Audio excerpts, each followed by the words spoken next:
मित्रों नमस्कार। आपके अपने YouTube चैनल न्यूज़ लॉलीपॉप में आपका स्वागत है। दरअसल मैं आज जिन मुद्दों को लेकर आपके साथ संवाद करने में आया हूं, वो बड़ा भयावह रूप लेते जा रहा है, या फिर आप कह सकते हैं कि एक ऐसा मुद्दा है जो पिछले 3-4 महीनों से न सिर्फ राष्ट्रीय बल्कि अंतर्राष्ट्रीय स्तर पर कोहराम मचाए हुए है। जी हाँ, आप बिल्कुल सही समझ रहे होंगे कि हम कोरोना को लेकर बात करने जा रहे हैं कि आखिर ये कोरोना एक ऐसी बीमारी के रूप में उभर कर सामने आया है जो लाइलाज है और लगता है कि इसका अंत नहीं होने वाला है। और शायद यही वजह है कि अब हम तमाम लोगों को कोरोना के साथ जीना सीखना होगा। दरअसल में कई महत्वपूर्ण पहलू हैं। जिस तरीके से कोरोना से लगातार लोगों की मौतें हो रही हैं, जिस तरीके से लगातार कोरोना मरीजों की संख्या में इजाफा हो रहा है, और उसके बाद जो ज़िंदगी है वो पिछले 40-45 दिनों से थम सी गई है।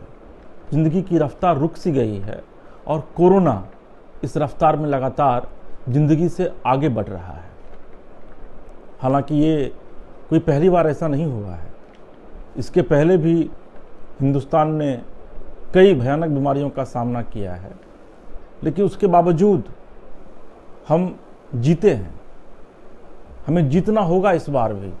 लेकिन फ़िलहाल अभी के जो हालात हैं कि अभी ज़िंदगी के ऊपर कोरोना भारी पड़ती दिख रही है। आखिर क्यों भारी पड़ती दिख रही है? और अगर वाकई में भारी पड़ती दिख रही है तो क्या लॉकडाउन ही इसका एकमात्र समाधान है? क्योंकि 40-45 दिनों से पूरा हिंदुस्तान लॉकडाउन को फॉलो कर रहा है।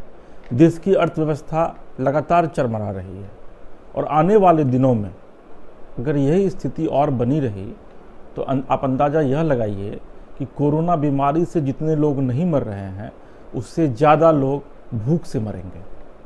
ऐसे भी कहा यह जाता है कि हिंदुस्तान की 137 करोड़ आबादी में लगभग 5 से 7 करोड़ की आबादी ऐसी है जिसको एक टाइम का भोजन नसीब नहीं होता है। और जिस तरीके से पिछले कुछ दिनों से लॉकडाउन है, जिस तरीके से मजदूरों का रोज़गार छीन गया है, अच्छे अच्छे परिवार के लोग अपने घरों में कैद हो गए हैं और उन्हें भी अब रोजी रोटी की चिंता सताने लगी है।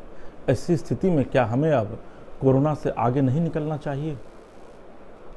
मैं आपको यह बताना चाहूँगा कि अगर आने वाले दिनों में हम अब कोरोना को अडॉप्ट नहीं करते हैं, यानी कोरोना को साथ लेकर जंग नहीं लड़ते हैं, तो हम बहुत पीछे चले जाएंगे। जरा यह भी सोचिए कि आने वाले दिनों में अगर कोरोना की यही रफ्तार रही और कोरोना अगर ठीक भी हो जाता है, तो इसका खौफ इस तरीके से रहेगा कि अगर आप सर्दी और खांसी भी अगर आपको होता है और जब आप डॉक्टर के यहाँ जाएंगे तो वो आपको अन्य टेस्ट की तरह कोरोना का भी आपसे एक टेस्ट करवाएगा। तो क्या हमें इस खौफ से निकलना नहीं चाहिए?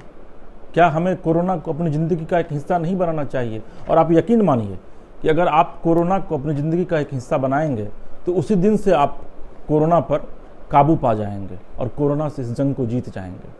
हालांकि जो फ़िलहाल महत्वपूर्ण बातें हैं वह यह है कि कोरोना को लेकर के फ़िलहाल जो ज़िंदगी थमी हुई है उसे अब कोरोना के साथ ही हमें स्टार्ट करना होगा। और हमें यह समझना होगा कि हम सड़क पर भी चल निकलेंगे, हम सड़क पर भी अगर दौड़ेंगे तो हमें उस कोरोना की बीमारी के साथ दौड़ना होगा, उस कोरोना बीमारी को परास्त करने के लिए दौड़ना होगा और उसे अपने जीवन का एक हिस्सा बनाकर दौड़ना होगा। तभी हम कोरोना पर फतह पा सकते हैं। नहीं तो हम घर में कैद रह करके न सिर्फ अपनी लाइफ को स्पॉइल करेंगे बल्कि कोरोना को लगातार अपने ऊपर उसे और हम लोग अपने ऊपर भारी होते देना चाह रहे हैं। और यही वजह है कि हम लोगों की ज़िंदगी अब सिमटती जा रही है। तो इसलिए सबसे पहले अब हम तमाम लोगों को यह सोचना होगा कि हमें अपनी ज़िंदगी की जो शुरुआत करनी है वो कोरोना के साथ करनी होगी। और आप यकीन मानिए, एक बड़ी अच्छी पंक्ति है, इसमें यह कहा गया है कि ज़िंदगी की यह अहमियत है कि ये कभी रुकती नहीं, वो कोरोना के साथ करनी होगी। और आप यकीन मानिए, एक बड़ी अच्छी पंक्ति है, इसमें यह कहा गया है कि ज़िंदगी की यह अहमियत है कि ये कभी रुकती नहीं, सांसें रुक जाती मगर ज़िंदगी रुकती नहीं। ज़िंदगी सांस के पहले भी थी ज़िंदगी, सांस के बाद भी रहती है, ज़िंदगी हमेशा चलती रहती है। और कोरोना जैसी कई बीमारियां हमारे जीवन में आएंगी और हमें इस बीमारी से लड़ते हुए इसका समाधान तो करना ही होगा और इस बीमारी के साथ चलना होगा, तभी हम इस कोरोना जैसी बीमारी पर फतह पा सकते हैं। मुझे लगता है कि आपको भी अब आज से अपने पूरे पैटर्न को बदलना चाहिए और सरकार तक अपनी आवाज़ यह पहुंचानी चाहिए कि सरकार अब इस लॉकडाउन को समाप्त करे और कोरोना के साथ लड़ाई लड़ने के लिए तो सरकार लगातार लड़ाई लड़ ही रही है, लेकिन वो आम लोगों को भी इंसिस्ट करे, क्योंकि राज्य सरकार के पास जो इकोनॉमिक का जो जरिया है मुझे लगता है कि पूरे तरीके से बंद हो चुका है। केंद्र सरकार बहुत दिनों तक बहुत ज़्यादा मदद नहीं कर सकती है, क्योंकि केंद्र सरकार का भी खजाना खाली हो रहा है। तो ऐसी स्थिति में हमें फिर हिंदी फिल्म का वो गीत याद आता है। इस गाने में ये कहा गया है कि साथी हाथ बढ़ाना, एक अकेला थक जाएगा, मिलकर बोझ उठाना, साथी हाथ बढ़ाना। तो आइए हम लोग एक नए जीवन की शुरुआत करें और कोरोना के साथ ये हमारा नया जीवन होगा, जिसमें हम डरेंगे नहीं, हारेंगे नहीं, बल्कि हम कोरोना को हराएंगे। एक अकेला थक जाएगा, मिलकर बोझ उठाना, साथी हाथ बढ़ाना।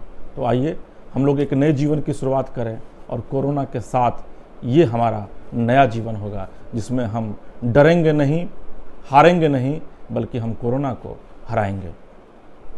आपको हमारा ये प्रोग्राम कैसा लगा, आप निश्चित तौर पर कमेंट बॉक्स में जाकर अपना कमेंट दीजिए। हमारे चैनल को सब्सक्राइब कीजिए और देश दुनिया की तमाम खबरों को देखने के लिए हमारे वेब पेज newslollipop.com को भी सर्च कीजिए। फिलहाल इसके राजीव को दीजिए इजाज़त। नमस्कार।